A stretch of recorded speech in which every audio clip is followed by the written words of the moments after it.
This was not an impetuous decision. We didn't suddenly wake up and decide we just weren't going to pitch up at a dinner. It's not a decision based on a personal animosity towards the minister. There's no personal animosity towards him at all. It was a carefully considered decision based on the current regulatory and judicial, let's define it as court process environment that we're in at the moment. We're in a position now to explain why we had made that decision, and that, again, the decision was not taken lightly. The following points need to be highlighted. The first one is, not only has Minister Zwane unilaterally published a charter whose implementation will destroy and damage the industry, he also recklessly sought to introduce a moratorium on approving new rights or amending rights, the so-called Section 11 approvals. He did so on the basis of his refusal to engage on the issues with the industry. He didn't engage with the industry on these issues. His gazetted charter establishes an agency that would administer billions, our estimate is 3 to 5 billion rand, of money that will be appropriated from the industry with no indication of how the governance structure of that entity will sit. Per year.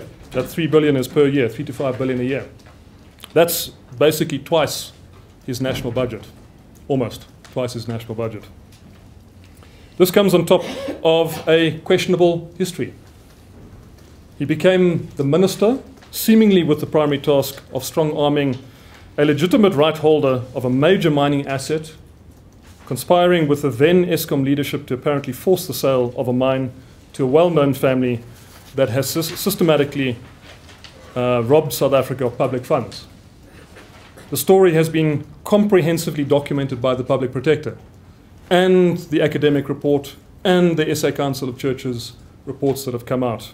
The minister has done nothing to explain his roles in these areas. Prior to that, his previous position in the Free State Agriculture MSC, his alleged role, again it's alleged, we're not saying it's fact, his alleged role in channeling hundreds of millions of state funds to the same family for the establishment of a dairy at taxpayers' expense has also been comprehensively documented with no attempt at an explanation by the minister. We know that a new charter has to be developed, and we certainly are ready to do so with government leaders of integrity and with all our other stakeholders. For example, in the discussion with the presentation by Dr. Zwane Mkhize this morning, we have engaged with the ANC in terms of our concerns on the different issues, and the ANC has indicated that they stand ready to play a role. But they didn't endorse the mining charter at the ANC policy conference, and we've had a number of indications that the charter needs to go back and be renegotiated. But a renegotiation is not a consultation with select stakeholders on a once-off basis and then cherry-picking what each of the stakeholders wants. A real negotiation is where all the stakeholders sit in a room and you are able to trade off as to what can work and what can't amongst the stakeholders, very much as we saw in Charter 1 and Charter 2. Those were both the products of extensive negotiation between the different stakeholders to get a charter that not only we agreed with and fully supported, but a charter we could defend.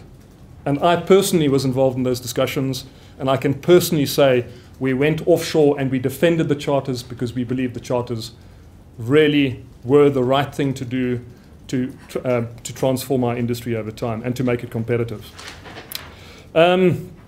We have been trying to engage with the minister over the past 2 years without success.